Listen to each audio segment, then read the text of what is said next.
Baik, pertama kita akan membicarakan tentang kaidah menggambar potongan. Kaidah yang pertama adalah bahwa gambar potongan ini kita lakukan digunakan untuk menghindari keruwetan atau kerumitan, sehingga keruwetan dan kerumitan itu tidak terjadi pada hasil gambar kita, supaya nanti pembaca dari gambar kita ini jelas ya. Itu yang pertama ya. Yang kedua, gambar potongan ini juga kita gunakan untuk mendapatkan gambaran dari bagian-bagian yang tersembunyi. Kan di dalam benda kerja itu ada saja bagian yang tersembunyi. Kenapa? Karena terhalang ya oleh bagian-bagian benda yang ada di depannya dalam pandangan kita, sehingga tampak tidak jelas. Nah, ini kita gunakan gambar potongan itu untuk memperjelas pandangan benda-benda yang tersembunyi. Yang ketiga itu adalah dilakukan untuk memotong benda kerja menggunakan sebuah bidang proyeksi. Jadi cara menghasilkan gambar potongan itu kita gunakan sebuah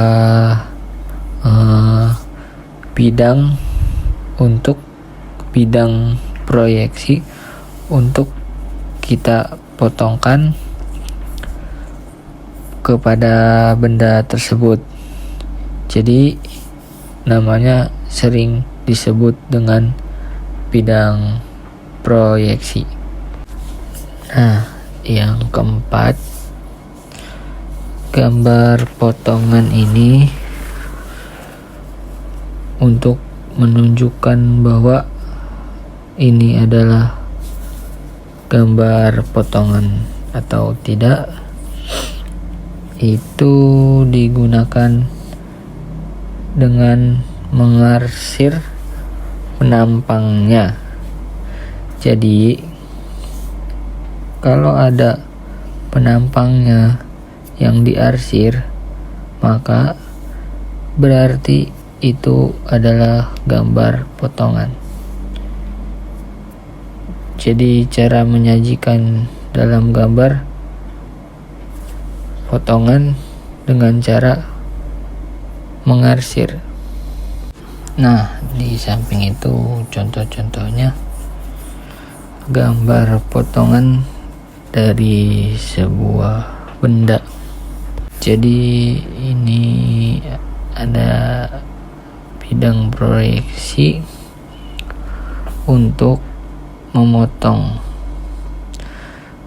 Setelah dipotong bidang proyeksinya, maka terlihatlah penampangan ruas penampang permukaan potongan.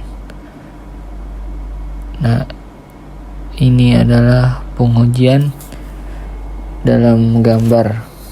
Kita lakukan dengan digambar, diarsir pada bagian benda yang dipotong. Selanjutnya ini adalah proses bagaimana kita menghasilkan gambar potongan. Bagaimana caranya? Benda ini kita gunakan dengan bidang proyeksi. Kita potongkan pada sumbu utamanya. Sumbu simetris kita potong di sumbu utamanya. Lalu kemudian kita pisahkan benda yang sudah dipotong karena simetris. Kita lihat dari salah satu bendanya. Permukaan bendanya ini yang kemudian kita gambarkan dalam bentuk gambar potongan. Jadi kalau kita lihat permukaan itu yang kita potong oleh bidang proyeksi, akan bisa kita gambar kalau kita pandang dari pandangan tegak lurus arah penampang, maka kita peroleh seperti gambar ketiga, gambar kotak dengan lubangnya tampak diarsir, yang diarsir itu benda yang dipotongnya. Kemudian kita lanjut contoh-contohnya ini. Misalnya ada benda silinder berlubang. Silindernya vertikal. Ini caranya bagaimana motongnya? Ya, kita ambil bidang potong, kita potongkan di bagian tengahnya, sumbu utama. Lalu kita pisahkan salah satu potongan ini, kita ambil, maka terlihat penampang potongan bendanya seperti gambar C. Kemudian kita gambarkan dalam bentuk gambar potongan seperti gambar D. Semuanya diarsir yang dipotong. Lubangnya itu tidak ada arsirannya. Kemudian ada sumbu yang menunjukkan gambar D simetris, dan tengahnya itu tidak diarsir karena itu adalah berlubang. Selanjutnya, ini ada beberapa kaidah penyajian gambar potongan yang perlu kita perhatikan. Yang pertama adalah sebisa mungkin dibuat melalui sumbu dasar. Kalau tidak ada halangan, maka kita harus buat dengan melalui sumbu dasar. Yang kedua, jika diperlukan, maka gambar potongan ini bisa kita buat dengan cara dibuat di luar sumbu dasar, tetapi bidang potongnya harus diberi tanda penjelasan dan arah penglihatannya pun harus diberikan tanda supaya orang tahu bahwa gambar ini dihasilkan dengan potongan arah yang anak panah. Apa yang dimaksud dengan sumbu dasar? Sumbu dasar itu adalah sumbu utama dari sebuah benda. Kalau benda itu simetris, maka dia akan ada di sumbu simetrisnya, bidang potong. Lalu yang ketiga, bidang potong ditunjukkan dengan garis sumbu yang dipertebal ujungnya untuk menunjukkan bahwa ini benda potongnya di mana. Lalu kemudian arah pandangannya bagaimana, itu nanti melalui sebuah sumbu potong yang kita gambarkan dengan menggunakan garis sumbu yang ujung-ujungnya dipertebal. Sebagai contoh seperti gambar di samping itu. Jadi itu dipotong bukan pada sumbu utama. Sumbu utamanya ada di garis yang ujungnya ditebalkan, lalu dipotong dengan sumbu potong yang ujung-ujungnya ditebalkan. Lalu dikasih tanda panah yang menunjukkan arah pandangannya. Nanti ketika digambarkan, misalnya AA dari situ memandangnya, maka hasil gambarnya seperti gambar di sampingnya. Lanjut, ada penyajian gambar potongan. Itu ada beberapa. Yang pertama itu ada letak potongan dan garis potong. Lalu yang kedua, gambar potongan sederhana. Gambar potongan sederhana itu ada 3 potongan penuh, potongan separuh, dan potongan setempat. Lalu berikutnya adalah penunjukan bidang potong. Ini penting, penunjukan bidang potong harus ada. Kemudian yang keempat, potongan lebih dari 1 bidang. Ini juga nanti harus ditunjukkan kalau ada potongan yang lebih dari 1 bidang. Yang kelima, potongan yang diputar. Yang keenam, potongan yang berurutan. Kemudian yang ketujuh, potongan benda tipis. Lalu yang terakhir, nanti ada benda-benda yang tidak boleh dipotong yang harus kita pahami. Baik, kita bahas satu persatu bidang pemotongan. Untuk menunjukkan bidang pemotongan ini digunakan garis gores tipis, di mana pada ujung-ujungnya dan pada perubahan bidang pemotongan garis tersebut ditebalkan. Contohnya seperti gambar di bawah, ada gambar A dan B.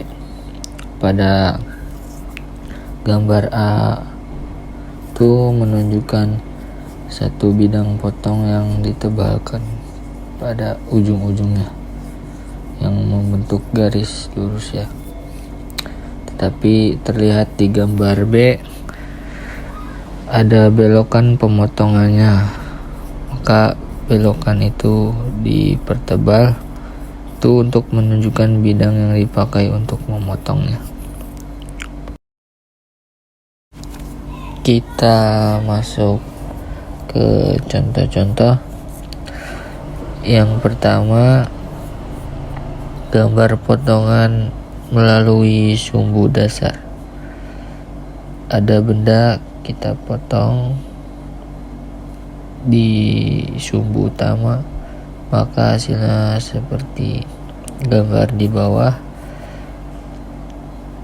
Yang kedua, contoh gambar potongan yang tidak melalui sumbu dasar, maka harus kita berikan tanda pemotongan, lalu dikasih arah pandangan seperti A itu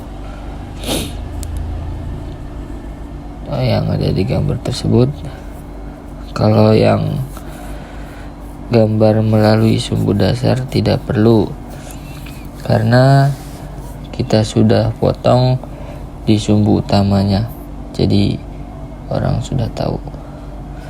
Yang tidak sumbu utama ditandai garis potong, lalu hasil gambarnya itu ditulisi potongan AA. Nah, selanjutnya potongan dalam satu bidang. Pada gambar di atas ada potongan satu bidang, yaitu potongan yang tidak ada bidang lain, hanya satu. Nah, yang sebelahnya itu ada gambar potongan melompat.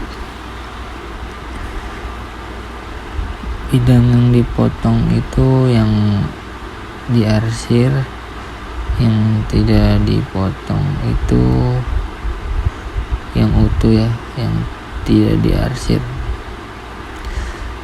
Bidang potong 1 dan bidang potong 2 tidak dalam satu garis, tetapi melompat. Berikutnya kita lihat potongan 2 bidang menyudut. Mengapa kita harus menggambar potongan 2 bidang menyudut? Supaya kita itu tahu ada perbedaan bentuk, supaya kita tahu kita memotong menyudut. Tapi ketika kita menggambarkan harus diputar.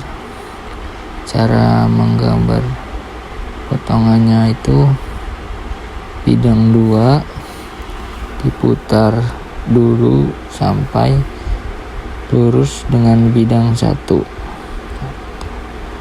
Nah, kalau yang gambar di samping itu ada, di sampingnya itu ada potongan bidang-bidang berdampingan. Nah, itu cara menggambarkannya. Potongannya itu bidang 1 dan bidang 2 dianggap pada bidang lurus 1 bidang. Selanjutnya, cara membuat gambar potongan. Nah, di situ ada contoh gambar potongan penuh. Potongan penuh itu potongan setengah bendanya ya, tapi disebut penuh itu dalam gambar. Jadi potongan setengah itu dalam gambar itu potongan penuh ya. Nah, di situ ada contoh gambar potongan separuh. Potongan separuh atau sebagian sering juga dikenal dengan istilah half section, adalah sebuah metode potongan irisan hanya untuk mengetahui atau melihat sebagian objek saja. Ini sering terjadi pada objek-objek berbentuk simetrik, sehingga sebagian menjadi gambar potongan dan setengahnya lagi sebagai pandangan. Nah, selanjutnya ada gambar potongan setempat. Gambar potongan setempat ini hanya menyobek atau memotong benda pada bagian tertentu saja yang ingin diperlihatkan. Garis-garis potongan digambarkan dengan garis tipis bebas. Biasanya benda yang dipotong adalah bagian khusus yang harus diketahui secara detail. Untuk bagian dalam,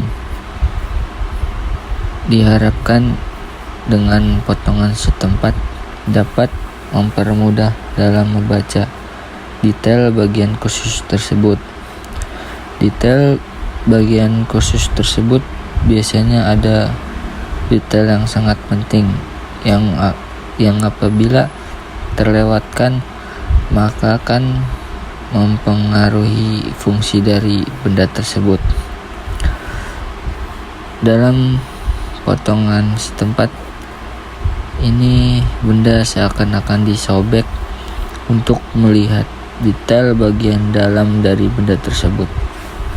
Penyobekan benda tersebut hanya pada sekitar daerah yang harus dilihat secara detail.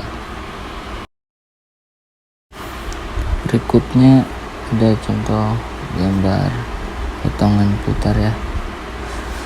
Potongan putar adalah metode pemotongan atau irisan sebuah objek secara penuh, tetapi pada saat penyajiannya itu diputar dan ditempatkan pada area lain agar tidak terjadi salah persepsi dalam membacanya.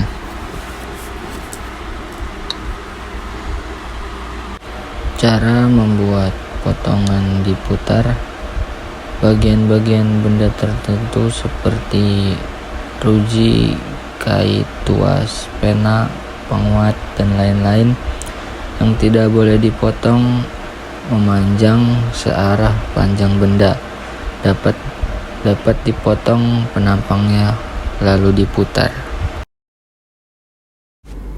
Nah, yang ini ada potongan diputar yang dipindahkan pada beberapa komponen atau benda tertentu seperti contohnya tuas, velg, kait, rusuk penguat, dan lain sebagainya, maka bentuk potongan penampang dapat digambar setempat atau setelah potongannya diputar lalu dipindahkan.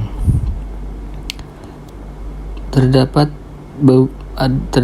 perbedaan antara dua kasus tersebut, yaitu pada kasus pertama dapat digambar dengan garis tipis, namun pada kasus kedua digambar menggunakan garis tebal normal.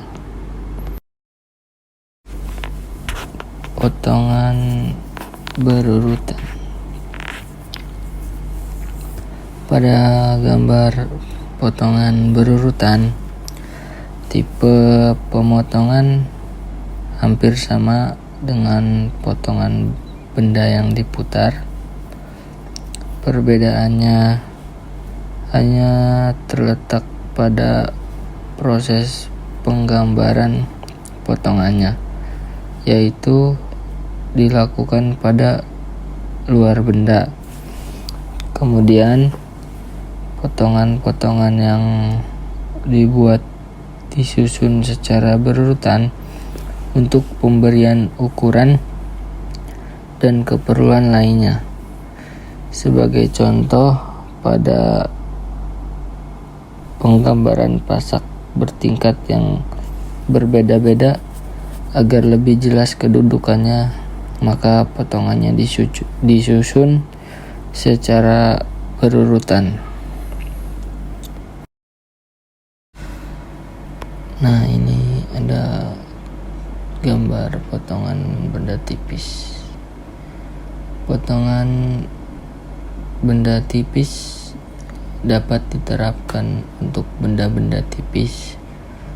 Benda tipis yang dimaksud adalah seperti plat, baja profil, packing, dan sebagainya. Potongan atau penampang dari gambar potongan benda tipis digambarkan dengan garis tebal. Garis tebal digambar di bidang bekas potongan dan seluruhnya dihitamkan seperti pada gambar A. Apabila benda ini berupa bagian yang disusun secara berhimpitan, maka bekas himpitannya dibiarkan putih seperti terlihat pada gambar B dan C. Bagian gambar yang tidak boleh dipotong. Bagian-bagian benda yang tidak boleh dipotong adalah bagian benda rusak seperti rusak penguat, tidak boleh dipotong dalam arah memanjang. Begitu pula seperti benda-benda seperti baut, paku keling, pasak, poros, dan sebagainya. Tidak boleh memotong dalam arah memanjang. Hal ini memperlihatkan sebuah benda yang dipotong, tetapi terdapat berbagai bagian benda, yaitu sirip dan beberapa benda lain, yaitu poros, pasak, baut, sebagainya yang tidak boleh dipotong. Berikut itu contoh gambar di bawah itu. Selanjutnya ada beberapa contoh gambar potongan yang salah dan yang benar. Pada gambar A itu adalah gambar bendanya, dan gambar B dan C itu hasilnya. Gambar B itu adalah gambar yang benar, sedangkan gambar C itu gambar yang salah karena garisnya tidak nyambung. Nah, gambar selanjutnya, gambar yang A itu salah ya. Kenapa? Karena pasak tidak boleh memotong memanjang, poros pun tidak boleh dipotong memanjang. Yang benar itu yaitu ada di gambar yang B. Nah, selanjutnya gambar A itu salah. Kenapa? Karena rodanya itu tidak boleh diarsir ya, tidak boleh dipotong karena roda terjal itu tidak boleh dipotong. Jadi yang benar itu ada di gambar B ya, coba diperhatikan. Nah, gambar selanjutnya, gambar yang A itu salah ya. Kenapa? Karena pasak tidak boleh memotong memanjang, poros pun tidak boleh dipotong memanjang. Yang benar itu ya itu ada di gambar yang B. Baik, selanjutnya saya akan mencontohkan menggambar potongan. Gambar potongan separuh dan gambar potongan penuh dalam gambar 3 dimensi atau isometri dengan sudut X 30 derajat, sudut Y 30 derajat, dan sudut Z 90 derajat. Simak video berikut ini.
Terima kasih sudah menyimak atau menonton contoh menggambar potongan yang saya gambar, yaitu gambar potongan penuh dan potongan separuh dengan gambar 3 dimensi atau isometri. Terima kasih, kurang lebihnya mohon maaf karena saya juga sama-sama belajar. Terima kasih.